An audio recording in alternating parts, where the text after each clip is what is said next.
for groups and a lot of municipal shelters who find insurance to be a barrier to starting foster programs or volunteer programs or getting vehicles, or figuring out how to start an organization and grow an organization and make sure that they're protecting themselves, their volunteers, and their entire organization. And so today we have Brian Boyanowski, who I'm going to let introduce himself, and he's here to share with us. He's got a great PowerPoint presentation to share with us information about insurance and options out there and barriers specific to animal welfare. And after this session, if it turns out that we have a lot of continuing questions that might warrant more information, then we are more than happy to have a kind of a part 2 training on this topic, because we know insurance is quite vast. But we are in great hands with Brian. So I'm going to go ahead and mute myself and turn it over to Brian Boyanowski. Hi, Diana. Thank you so much. I appreciate you all having me on today. I hope it's informative and I'm able to actually answer some questions. I know specifically in areas of foster that there's been some challenges in the insurance field the last few years. So I hope maybe I can address some of that today and then maybe help people find some answers that they're looking for. So I'm going to put my presentation up. Let me share this. Hold on.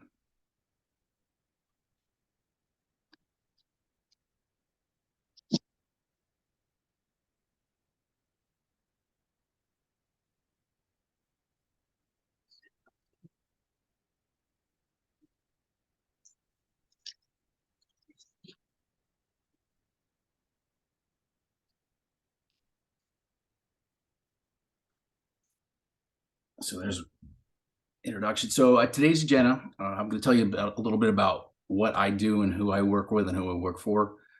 Types of insurance specific to shelters, foster rescues. I'm going to talk specifically about dog bites, and the reason I am is that is probably one of the biggest areas of concern for insurance companies and carriers when it comes to shelters and rescues. I'm going to talk to you a little bit why you may be having trouble getting coverage, and then we're going to wrap it up at the end to talk a little bit if there's any questions or concerns. During the time, if you had a question, you could stop me and I'll be more than happy to address questions as we go, or if you want to wait till the end, I could take it then too. So a little bit about the agency. Our agency, we're a branch of Choice Financial Group, which ironically is out of Virginia Beach. So we have over 15 or 20, probably I think 19 to 20 branches now nationally. So we can write in all 50 states. We are one of the top 50 brokers in the United States now. One of the things we're really trying to do is specialize in current commercial insurance specific for the nonprofits with a remote specialization in animal caretaker organizations. One of the things that we try to do at our agency is really be an extension of your organization as a risk manager. I don't want this to be transactional. I want to be able to help you find solutions when maybe there aren't. And we could say, and especially when we talk more about fostering, maybe you haven't been able to find insurance the way you're organized now, but maybe if we do it a little bit differently, we can find a solution that will meet your needs and still be reasonably priced for what you're looking to do. So the next section is really, I'm going to talk, and this will be pretty much an overview of the types of insurance that you may need as a nonprofit organization, specifically with animal caretakers. So the first one's easy: property insurance.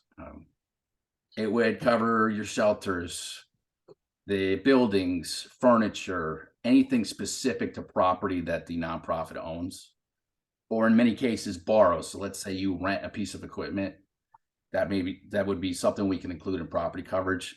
I call it first party coverage because it's first party. It's your things that you own specific to the organization.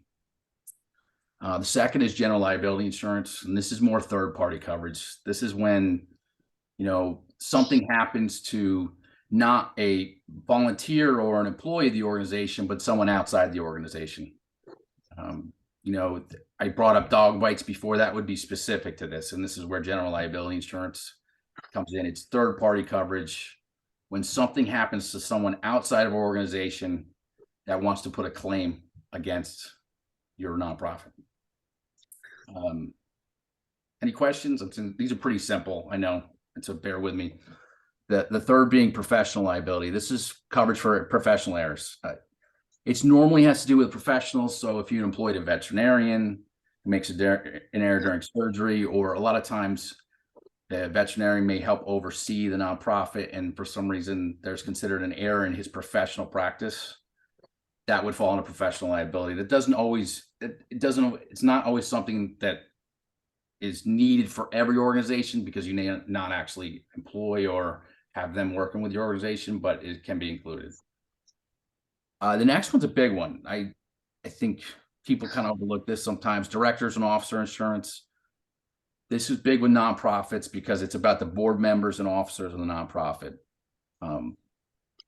I've seen in the past, and we have had it, and I should bring up this claim example, is where a donor gives money to the organization, and then they find out that the money is not being spent in the manner that the donor intended.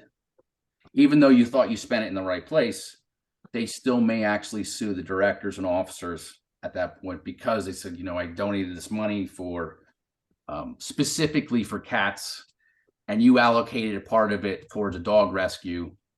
That's not the intent of the money that was donated to the organization, and I have an issue with that. This has happened in numerous circumstances, and not even in just large but smaller organizations that I've seen at that point. The next area is employment practices insurance. This is specific to the employees of the company, but it also may be for people outside of the company. So when I talk about first party, again, first party coverage being people inside your organization, would be employment practices, where someone you had to terminate or let go comes back later and says, it was a wrongful termination. And I had one recently where an organization that employed a large amount of Hispanic employees, but they sued because they said that the person in charge of the organization that fired them was specifically discriminatory against Peruvian employees. There was a claim settlement at the end, and it does happen. The other one obviously would be sexual harassment in the workplace, specifically to employee on employee, or even if you had a volunteer on another volunteer, if there's sexual harassment. The next portion of the employment practice coverage would be third party coverage. So this would be for someone outside the organization. So just an example, I would think UPS driver drops off a package to the shelter. Someone makes a comment which is inappropriate, and the person felt like they were harassed and they sued the organization. The third party portion of this would cover people outside of the organization, or for claims or resulting outside of the organization against your nonprofit. Business auto coverage for autos owned by the organization. That's kind of the one everybody knows. Okay, that we own a van, that's in the name of our nonprofit. But the bigger one I always bring up, and it's a concern for almost every organization, is that what's called hired and non-owned auto coverage.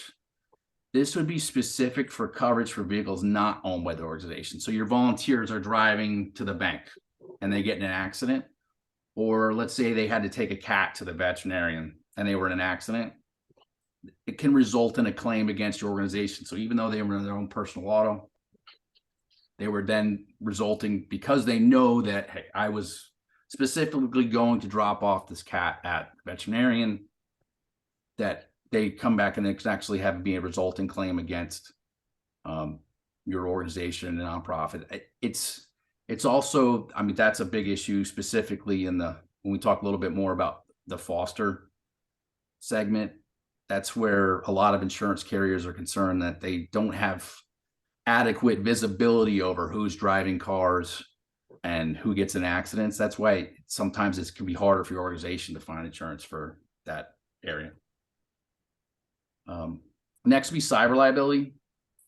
I've, 15 years ago, if you talked to me, I would say this is not as a big an area of concern. I probably have 2 or 3 claims a month specific to this area. And I had an organization last month named Red Dawn that took over, it sounds a little eerie, took over one of my clients. They hacked their phones. They shut down basically all operations to the organization. And then they were making demands. This insurance would help cover for ransomware. It would cover for any extortion that an organization may have against you. And it also really helps you get back online. There's a support team that would come in. So I think is in the evolving world that this is starting to become a more important piece of coverage. Sometimes, if you're short dollars, it's not an area that you want or you want to allocate towards, but it is something to think about, given the current state of, the world. Everything's connected now. The next would be crime coverage. Crime, is really coverage for theft of money. Let's say you had a fundraiser, all of a sudden $5,000 goes missing. Now, a lot of the policies you have now have lower limits of theft coverage. If you have a package policy with Neil or Cincinnati, they may throw in a a couple $1,000s worth of theft coverage. But this can be bigger. When I first got in this industry, the one I had seen is the organization had someone who was, they were prepaid cards that they were handing out to pay vendors. The person was able to open a bank account, and then it's usually they open a bank account in the name of the corporation or the nonprofit, and then start funneling money specific to that bank account, which only they control. And before you know it, they had stolen $100,000 from the organization. And a lot of time that money's gone. So they spent it, they sent it somewhere else. So it's really to make you whole for monies that are lost at that point. Next, workers' compensation. Everybody kind of knows. Everybody, whenever you've had a job, you're generally covered by workers' comp. It's coverage for injuries to paid employees. The next piece I'm going to talk more about volunteers, but that's kind of basic. Every organization should have that and it's required by law if you have any paid employees. The volunteer accident policy, this one's, I can be one of 2 ways you can have this policy. It's either built into the package policy you bought from the insurance company, or if it's not, you can buy it specific to, in a standalone volunteer accident policy. They're generally pretty inexpensive. But they will cover secondary to the volunteer's health insurance. So a lot of times they think, oh, it's going to cover my claim up to, whatever limit because I got injured while volunteering. No, if you have health insurance, which after the Affordable Health Care Act is required that everyone does, it's really a secondary coverage, meaning it covers deductibles or anything that is out of pocket for the volunteer at that point. Umbrella coverage, kind of like what it sounds like, it covers over top of all your policies for the liability piece. So if I had an auto policy or general liability policy for $1 million, this would usually sit excess, meaning I'm going to pick a number. You had a $3 million umbrella policy.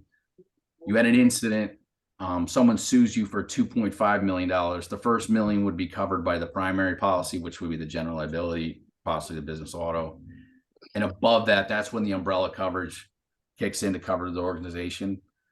I think a lot of people start to pick umbrella coverage by, they kind of compare the assets the organization has. So I'll give an example. A lot of times, this is just a general rule of thumb. It's not a hard, fast rule. If I'm just going to pick a number. So let's say the organization has $2 million in assets, including, building, property. Sometimes you choose an umbrella that was equal to those total asset amounts and higher depending on where you live and what state you're in. Any questions on anything that we covered? Okay. Stop me if you have any. So the next section I'm going to bring up is dog bites, because this is really where that the insurance company is a bit hard to find coverage for a lot of organizations and nonprofits specific to this area, is because dog bites make up a big piece of what insurance companies pay out. So they're, and I'll just bear with me because these are some stats. So basically 24% of all, 24% of the time in frequency, you will have bites. And then the total cost to the insurance company is 40% of the revenue that they bring in to cover claims. So this is a big area for insurance companies specific to dog bites, and they really want to see things that are put in place to help prevent these. As you can see, the largest piece of bites happen in the shelter location itself. 16% during the foster setting, and then 12% post-adoption. The next thing is the victim of bites. 42% are potential adopters. The reason this hit home to me is, I won't name the organization, probably 15 years ago, I did go to adopt a dog, and I was taking her to the parking lot, and she actually bit me in the face while I was taking her to the parking lot. So, and ironically, it was between when I was getting, the job I was transitioning, and I didn't have health insurance that week.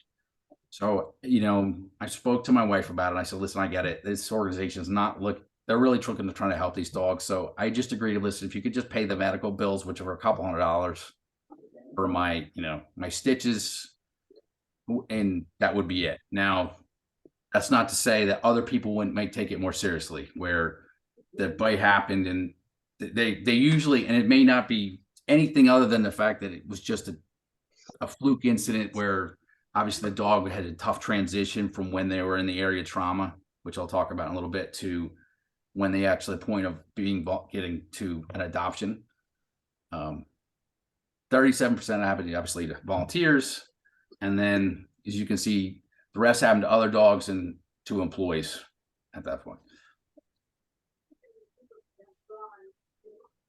So why are you having trouble Brian, can I ask you a quick question Sure. on your stats there? Sure. So when you say 40% total incurred for insurance companies, is that for all claims, even outside of animal welfare, or is that just for the animal welfare program? Okay. So All right. the biggest area of claims is what you would think would be auto claims and auto accidents. Mhm. But second to auto accidents is the dog bites at that point. Okay. Thank you. Why you're having trouble getting coverage. So from an insurance company's perspective, whether it be in this area or outside this area, there's two things an insurance company looks at, or even for a new organization, but usually after organizations have been in business for a few years, is frequency and severity. So just what you would think, frequency would be how often we have claims, and severity would be how big the claims are.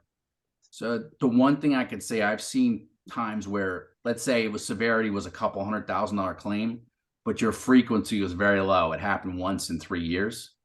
The insurance company might look, obviously the claim size was large, but the insurance company might look more favorably on you than someone who maybe has 4 claims a year, but they were only $5,000 a piece.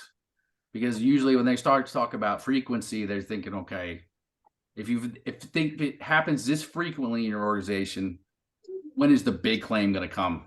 So sometimes frequency is just as important severity when you're having difficulty finding coverage. Your type of operation, dog rescues, full transparency, are some of the biggest challenges that I've seen finding coverage. And I'm sure if you have one, you've seen that yourself. I will say it's especially challenging when the rescue has no shelter or facility. And it's really because a lot of the insurance companies I work with, part of their underlying requirements are that we will cover foster for dogs only when they have a shelter or facility that's included with the insurance. So it puts many of these organizations, that are doing this, that we're all volunteers. We don't have an actual physical location. We work on out of our house. That's been a very hard area for me to find coverage. I have in certain circumstances, but sometimes it's been cost prohibitive for the organization. And the other thing when I have, specific to foster, is when there's no physical location or shelter. The insurance company may say, okay, we will offer coverage, but the foster family, and has to pay for coverage each time they have a dog. Not specifically the foster family, but you have to pay for, maybe I'm just picking a number, $150 each time you actually have someone host the foster dog. And that may go, we may have turnover. You may have numerous families and organizations. So I'm sure that's going to be hard to track, and it obviously can get cost prohibitive at that point. Hired a non. I'm sorry. Brian, what's the rationale about requiring or giving them a leeway if they have a shelter or facility? I asked the same question, and most of it was, and from an insurance company, the answers I received, and it may depend on the actual insurance company, is I think from their perspective, possibly they think it's a more organized operation because you have a shelter and a location at that point. And whether it's valid or not, that was part of the barrier for entry, was that they wanted to see an actual shelter or location.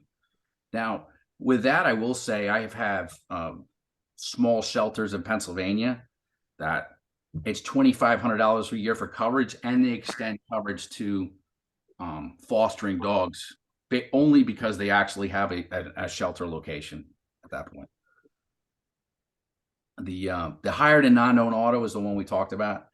This is the one that's also challenging because I find how to say this? It's a little dangerous, I think. Not dangerous. It's increasing the risk for the organization when you don't have this for their volunteers and drivers, because then if they do get in an accident, you're basically going to have an uncovered lawsuit against the organization if you don't have this in place.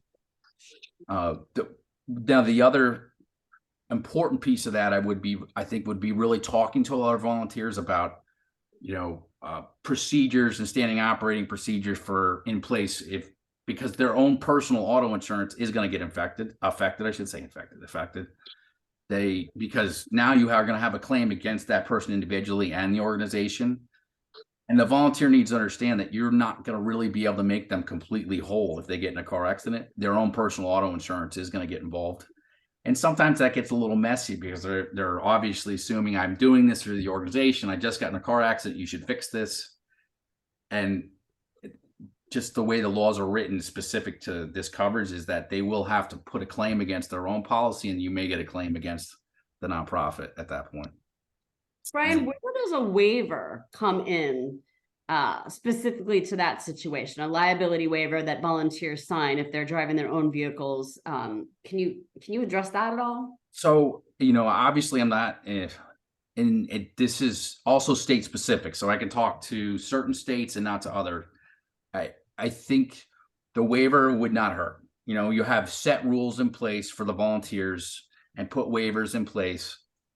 I think that, for as much as it may be a little bit of a cost, I think when you're starting to if you're putting waivers into place, it really, and specific to your state, you probably need to find an attorney who can help you specific to nonprofits in the state of Virginia. What is the best way to put a waiver in place? There may be a little upfront cost, but I think the money invested will make it much easier if there is a claim. I have seen states where waivers, they're like, we don't care, they signed a waiver. I'm being completely transparent, but I do think in most circumstances it will help the organization, because now you're setting a precedence where if they do say, hey, you were negligent by allowing X, Y, and Z, because most lawsuits that I've dealt with over the years is saying the other party's negligent for some reason, whether it's valid in my opinion or not. It's not mine to say. So I think that specific to waivers is really getting to know who you have volunteering, and then having a sit down and an honest conversation, because it's tough to here, just sign this waiver real quick before you go out. You want your volunteers to really understand what this means and what this means for both parties. It could be a tough conversation, but I guess it's better to put expectations in place ahead of time. So that way, if there is an actual incident, be like, listen, we discussed this, how this could possibly go. And, we really want to protect you as a volunteer, but we also need to protect the organization going forward at that point. Brian? Yep. Yeah, so it's just what you're talking about. on all of our forms and guidelines and stuff, they all have hold harmless entries, and that's part of getting all the volunteers' signatures. I mean, if they're going to come after, if there's a problem, and I mean, they're going to come after both of us, aren't they? The volunteer and the organization. Yes, and that's why the hired and unknown piece and the general liability portion of the policies are really important, because now, or the business auto, I should say, because now hired and unknown cover you when they're driving in their car to the organization, but also, let's say you're having an event at some place, and I don't know, a volunteer does something where they start a fire. It's really, they're going to get sued, but obviously you want to protect them as much as possible. But you're also going to get sued as an organization. Generally, general liability will cover the volunteer, from my experience. The hired and unknown is the only one where I think it's more likely that their personal auto insurance is going to have to respond at that point. Then the last piece is your financial situation. Directors and officers of coverage does review of organizational finances. This is not to say that the organization has to have tons of money in the bank. I think it's more of, they're going to want to see a balance sheet and saying, okay, this is a viable operation, because directors and officers coverage there is a fiduciary piece with directors and officers coverage. If you took a loan against a nonprofit and it was actually to fail, in certain circumstances, the bank actually has a right to put a suit against the directors and officers coverage of for your organization. So just to finish up, there's lots of options and packages. I think, and there's there, but I will say there's probably 5 or 6 insurance companies that really do this well, because they focus nationally on this. It's not to say certain states and certain locations may have different insurance companies to cover, but there's 5 or 6 really good companies. I'm going to name a couple. I'm not making a plug for any insurance company. I like McNeil, their AnimalKeepers program. The reason I like them, they have a good insurance company that backs them, which is Arch, which is very strong insurance carrier. And I think they're really involved in actually wanting to see the nonprofit space that for animals keepers grow. Cincinnati's a great company. Scottsdale still does this. Philadelphia used to do a lot of this, and they've slowly started to transition out. So it really needs to be tailored to your individual organization and what you're trying to do, though. And I think our goal really is, a broker, whether it's me or someone else, should be really trying to work with you hand in hand to find a solution. Like we were talking about before, you want to foster, but you can't find an insurance company that will work with you unless you have a location. Well, let's talk about, is that feasible? And maybe it's not. So if it's not feasible, what else we can do? Or can you partner with another organization that'll help make it feasible? I think training and review of procedure and operations, whether it be this space with, or tractor trailers, driving, from my experience, really having solid training programs for volunteers and staff, and reviewing drivers' criteria about what we need. It's a tough conversation, but that may be a discussion where, depending on the circumstances, hey, would you mind going into the DMV and bringing in your MVR just so we can take a look before? That's a tough one, but if the person had 6 DUIs and you didn't know about it, and then he got in an accident, that will definitely have an impact if there is a lawsuit at that point. But like, hey, well, this person should have probably not been doing volunteer work for you at that point. I'm not saying I have a solution for that discussion, but it's probably something to think about. This is probably the biggest area that when I spoke to a couple of insurance companies I deal with, the transition for dogs from trauma to adoption is probably the biggest chance for claims that they have seen. I mean, and you probably know, I'm sure from experience, in even in my own experience, the dog that bit me, I feel horrible. She had been running wild by herself for a long time. They thought they were able to transition her back to, just being a generally happy, friendly dog. And she just wasn't able to get there. So that transition, they say, is, and I don't have an answer for you what the right transition is. It's really for your organization to decide, what we have in place to make sure that we feel confident that if we're going to have this dog move to an adoption point, when is the right time, and what does that look like? And that may be specific, and that could be specific to each animal, I'm sure, as you know. The one thing I didn't talk on before that I just wanted to bring up at the end, special events are areas of high risk. So we have a fundraiser, and there's going to be, whether it be BYOB, I'm not saying you allow alcohol at your organization, but if you did say, it's just a matter of the world. If you allow alcohol at an event, we really need to make sure we're scheduling that event. And then we have host liquor liability. That was one area that I didn't bring up before. Liquor liability is completely separate from general liability. So I have had numerous liquor claims where it was alleged that they were overserved at the event, and of course they got in an accident after leaving it. And whether they were or whether they weren't, you're still going to be exposed to the lawsuit. And if you don't have host liquor coverage specific for that event or just for your organization in general, you're not going to have coverage when they actually come time that there is a lawsuit at that point. So something to think about. Special events are probably each time you have one, hey, just have a talk with your broker. Hey, we're throwing an event. What do you think? And he may say, hey, you're great. But he also may say, I really like to talk about, maybe we're missing something. We might want to talk to the insurance company specific for this event, and then just get them to bless off on it prior. And it may be one phone call, but those are ones that are also areas of high risk. That's all I really have today. I hope this was helpful. Any questions this time, I'd be more happy to field. If there's not questions now, what I'll do is I'll leave, of course, my email and my contact information, and I'd be more than happy to discuss anything else afterwards. Brian, this is Melissa again. So if your organization is predominantly, we have a few dogs, very Okay. rarely, but it's predominantly cats. Do you see a lot of the same rules kind of applying? I mean, I don't know how many insurance claims are filed for cat bites in these situations, but that Every discussion I've had with insurance company, they love cats. Cat rescues, they're like, we have no issue with cat rescues.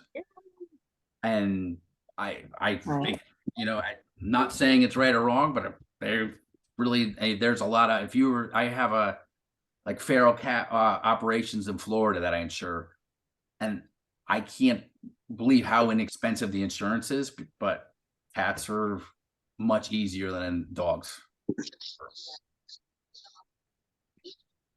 okay. And that's our group is unique because we're all home-based, but we have the majority of what we do is cats. It's foster-based, TNR, spay and neuter.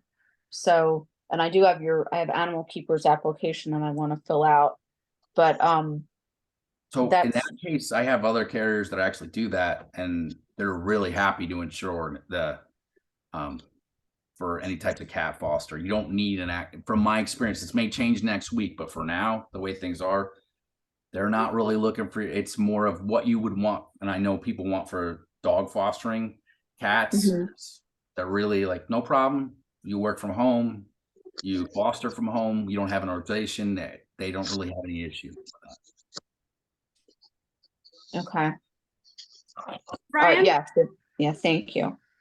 for if you're a small organization that's either just getting started or has a small foster program without appropriate insurance, what is the first step for anybody on this call from a smaller organization?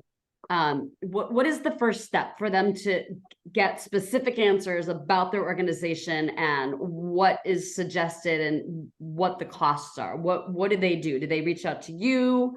And then if so, what information should they have ready to provide to get started? So in terms of insurance, it's a lot of the same questions you have if you were in business for 3 or 4 years, but it would be, they're probably gonna want to see mission statements in terms of what you're looking to do with a nonprofit. they'll depending on the insurance carrier, they're going to give me a 2 or 3 page application, which is going to want to know about your organization. Like I said, they're going to want to know your finances. Like I said, you don't have to have $1 million in the bank, but they're going to want to say, hey, how much do you have in the bank right now before we start? Because we just want to make sure you can even pay for the insurance at this point. What are you planning to do for the next year? Are you fostering? Is it a shelter? What the purpose of the organization is? They're going to ask about the number of volunteers, the number of paid employees. So, and generally where you're operating. Are you only in the state of Virginia? Are you in multiple states? So they're really going to want to know specifically what your goals are, you know, the who, what, where, and when, and why. You know, who's the organization? What are you planning to do? When are you planning to do it? Is it next week? Where are you doing it and why you're doing it is really probably the best thing you can collect prior to, and then, you know, stuff that we can talk through once you make a decision that you would like to move forward, just to get it. Now, just because you get quotes doesn't mean you actually have to do anything with them. So it may help you in budgeting where, okay, we kind of have an idea, we want to do this, but we need to know a budget. So that's when we're saying, okay, let's fill out an application, sit down, approach the insurance company and be like, give us an idea on what pricing would be. So this is really more for you to figure out for your own planning and budgeting for the next year. If you're going to move forward the organization, all right, this is how much we need for the insurance. Great. Larry, I think you have a question. Yeah. So Larry Eason with Richmond Animal League. We had an experience the last few months where the company that had been covering us for probably well over a decade was trying to exit the market. And so my understanding from, you know, based on that experience is that there's a lot of that right now. And so our agent recommended that we reach out to organizations like the local SPCA here in Richmond and others that have coverage. And so we did that. And through them, we got connected up with a team, and then ultimately AnimalKeepers, which, you know, I can speak to later, but we've had a really good experience with. So I just wanted to ask that question, if you're seeing that as well. You know, basically, companies leaving the market, which again would be a sort of indication of trying to find organizations like yours that are specializing in this area. But that was definitely our experience. It turned out to be a good thing for us because we got better coverage and we're saving a lot of money every year. Not everybody might have that experience, but I did wonder if you were seeing that as well. So I'm definitely seeing that. Was Philadelphia didn't do your insurance before, did they? It was Erie. Okay, Erie. So Philadelphia, Erie, they just, you know, it's whether it's be a business decision. I have seen Philadelphia used to be a huge player in this space, and now they're completely exiting it. And whether it be a management or business decision, but when that happens, as you saw, it kind of leaves you in, you know, I've been with this organization for 10 years. It was easy. Every year we had a discussion. We were okay. You know, maybe not perfect, but we were okay with the pricing. And then all of a sudden you're like, oh, what are we going to do? I mean, without insurance, we really can't operate. So what we try to do is, okay, I want to at least have a bullpen, you know, I'm going to use baseball here for expression, of insurance carriers that you come to me and be like, okay, you're losing coverage. I've got 5 people I know I can reach out to now, and then we can have a discussion. Larry, I'm a big fan of the AnimalKeepers program at McNeil. I have a good relationship with them, so it was probably a good choice. And I also think they're a great carrier. Like I said, I'm not advocating for anything specifically, but since you brought them up, I do think that's a great program. Well, I appreciate just one last thing, and then I'll be quiet. But I just appreciate how proactive they are. So even after, you know, we sign the agreements and all of that, you know, they're reaching out with materials. You know, here's a set of things that you can do to reduce your risk. And their insurance is very tailored to the work that we do. And so, you know, again, it seems like they're really they're obviously trying to tailor their work to the industry, which is very much appreciated. And the one thing that they do have, and they have several programs at McNeil who handles the AnimalKeepers program. They also do, they do a national ambulance program, not specific to this, but what they do specific to all those programs is they have a really good e-learning resource, and it's free if you're an insured, where you can go in and they may have a list of 150 courses that your volunteers can take. And then a lot of times they'll get certificates afterwards showing that they finished and completed the course. I don't know, Larry, if you've actually had a chance to look at any of their e-learning material, but it's pretty solid from what I've seen. Not yet, but it's high up on our list of things to do on their prevention recommendations. So I do want to jump in and say that per Larry's sharing that experience, and thank you for doing that, that the one thing we want to make available to you all through the Federation is the ability to reach each other and to encourage you to reach out, like Larry did, to organizations near you, or if you don't have one near you and you're looking for an organization that might be similar to the size and scope of your organization, that might be completely across the state. We at the Federation are going to do our best to help match you up with those groups so that you can talk to them and find out who they're using and what their experience has been. And then, of course, Brian is going to be a tremendous resource, as it sounds like Larry is too. Not to volunteer you, Larry, but I think in addition to learning on these trainings, the goal is to help folks network and learn from others, both good and bad, the pitfalls and the benefits. So so we would encourage everybody to reach out. And if you do have any questions, obviously reach out to Brian directly. If you want more information, or hold on, Mia, stop squeaking. Sorry, my dog loves to squeak the minute I'm on a Zoom call. If you have follow-up questions to this seminar that you didn't get to ask, or maybe came to you while you're sleeping, and you want to feed them to the Federation, because perhaps we do need a part 2 to this, we are more than happy to hear it. The more feedback we have, the better. And then we're, again, more than happy to help connect you to other groups in the state. And again, Brian, if you have any other suggestions for how folks might go about figuring out the best insurance for them, by all means. So I actually have had a few insurance carriers that would be more than happy to get on the call with us. Like I said, I'm not advocating specifically for them, but there was like, hey, I heard about Animal Keepers. I'd like to have a further discussion. Reps from the insurance company I could actually get to come on the call and speak to certain things if you're interested in the future. Great. So so we are obviously certainly happy to facilitate that if it makes sense to speak to a large group of people. Otherwise, each individual person on here can certainly reach out to Brian and talk to folks like Larry as well. I mean, anything we can do. I know I spent a lot of time in Southwest Virginia working with very small groups and small municipal shelters, and I hear over and over again that they're scared to start a foster program or let volunteers into the shelter because of insurance issues. And we know that it's being done out there in Virginia. So our goal is to try to help people navigate those barriers, because foster programs and volunteers we know are absolutely life-saving. I mean, we don't want insurance to be a reason that those things aren't happening. So whatever we can do to help connect you with people like Brian or Larry or Animal Keepers out there, we'll do. Stu, can I add just a couple of thoughts to things that ended up being really helpful, to us when we were going, because we did unexpectedly lose our insurance. They were happy to provide us some coverage, but the most important, the liability and umbrella, that they were not going to renew. So, and it came with very little notice, at least from my perspective.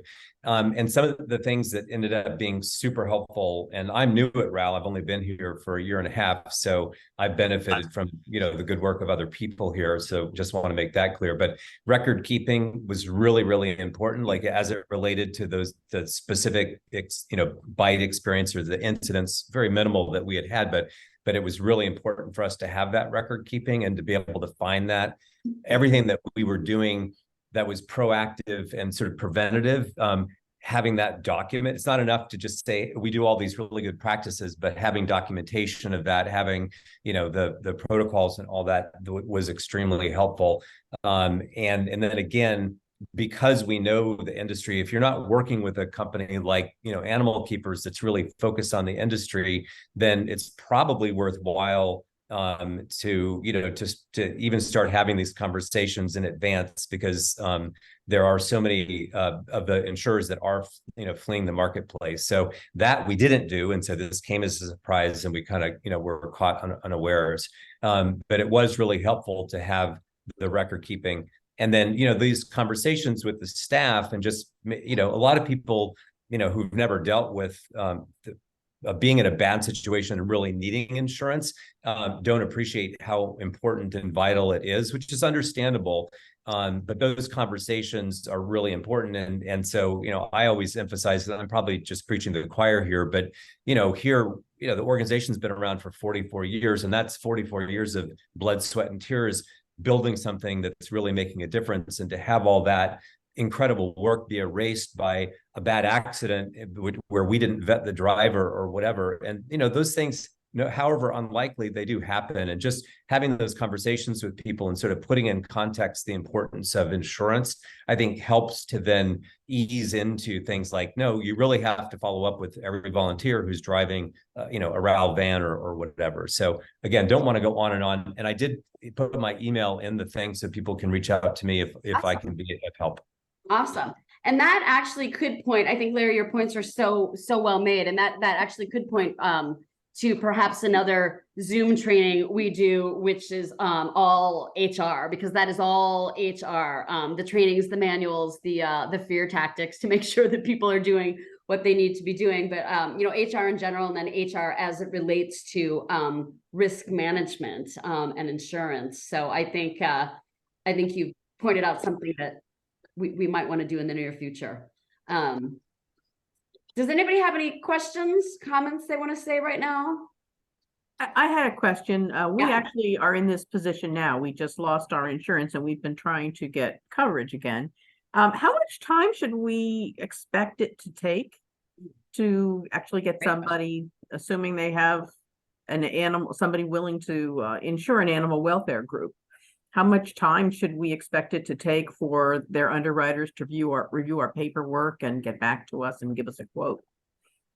So I really, when I talk to my, I'll touch in with my clients, especially if I knew there's going to be a non-renewal. I want to have an initial conversation when I know the non-renewal is going to go out probably 60 days before the renewal, but it's not always realistic because, they're busy. I personally want at least 4 weeks to work on it when you get a non-renewal, because if you have a non-renewal, that means, something, either an insurance company exited or something happened. We start getting, if it's the week before, I start to get nervous myself because I'm like, oh, it's too close at this point. So, but I should get initial feedback if I have complete applications, probably within a few days from the insurance carriers to tell me, hey, this looks good.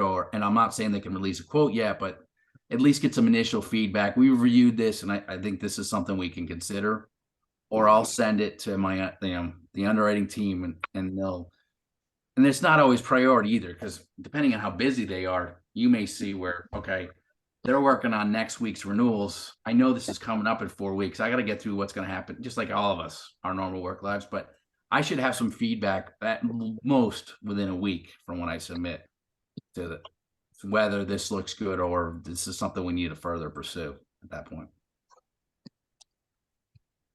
How's it going anyway? If you don't want me asking. Not good. We had to cancel our dog adoption because we couldn't drive the van. And we still haven't heard anything. Now it's Wednesday and we still haven't heard anything since. But yeah, it's not great. Follow up with Larry and follow up with Brian and see if they might be able to be any help to you. That's just heartbreaking to hear that you're in that situation. Yeah. Brian, I don't know if I'm allowed to ask this question, but I'm kind of an insurance novice myself, but and maybe you're not allowed to answer this. Maybe I'm allowed to ask it, but you can't answer it. But there are obviously times, whether it's a car accident or a dog bite, where it makes sense for an organization not to ever let their insurance know about this and just pay the bill. Are you allowed to comment on that? I actually have this conversation probably monthly, not just. Okay, talk to us. It always scares me because when I say, hey, I'm going to pay the bill. Now, and this would be on workers' comp, general liability, because I had a conversation with somebody today. An employee got hurt on the job and they're like, well, it's only going to cost $400. So maybe we're not going to tell workers' comp. So my recommendation to the organization is we have to be careful when we do that, because the way that the insurance contracts are written, when I pay for a claim myself, I'm taking the power away from the insurance company. I'm actually voiding some of that insurance contract, where let's say that person comes back and sues in 6 months and they're like, well, you paid to fix my car, but now my back hurts. I saw an attorney. It could be, depending on circumstance, the insurance company could void the warranty on the coverage at that point. So Okay. in situations like that, I'm like, my biggest concern is protecting the individuals who are trying to run the organization, and my long-term goal and concern is the continuity of the organization over time. So my recommendation is, let's have a talk about what happened. And I'm more conservative. I'm like, just tell the insurance carrier. That's what you paid for this insurance for. I had an employee that got a small paper cut. Oh my God, I give him a Band-Aid. I don't think that's a workers' comp claim, but I have had instances where they paid for after they went to the emergency room, and then, someone got hit in the head accidentally. They went to the ER, and I'm like, well, what happens if he starts getting migraines next week and you paid for the claim, and now the insurance and the workers' comp board's like, now you're not just fighting with the insurance company. Now you got the workers' comp board in the state going to you, hey, what are you doing? So my recommendation, be more conservative, talk to your broker, but I prefer to put the claim in and let the insurance company handle it at that point. So. Got it. Very interesting. Okay. Okay, well, we're about at the hour mark. We want to be mindful of Brian's time because he donated his time, and we're super grateful. We have everybody's contact information here, so we're happy to make this available. Brian, if you're okay with it, we will email your awesome PowerPoint presentation and your contact information to all the attendees after this, in case anybody wants to get in touch with you directly, if that's all right. That's great. No, that'd be great.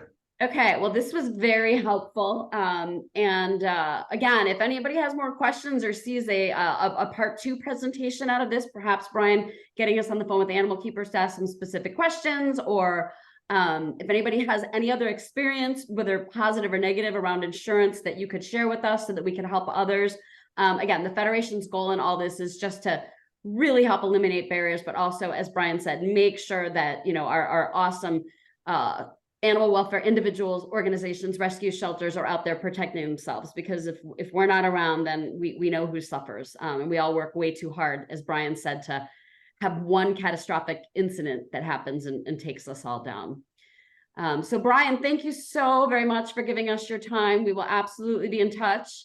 And thank you guys all for joining, and we'll hope to see you at the next presentation. Thanks so much, Brian. for having me. I appreciate Thanks, it. everyone. Thank you very much. Guys. Have a good one. Excellent. Thank you. Bye-bye.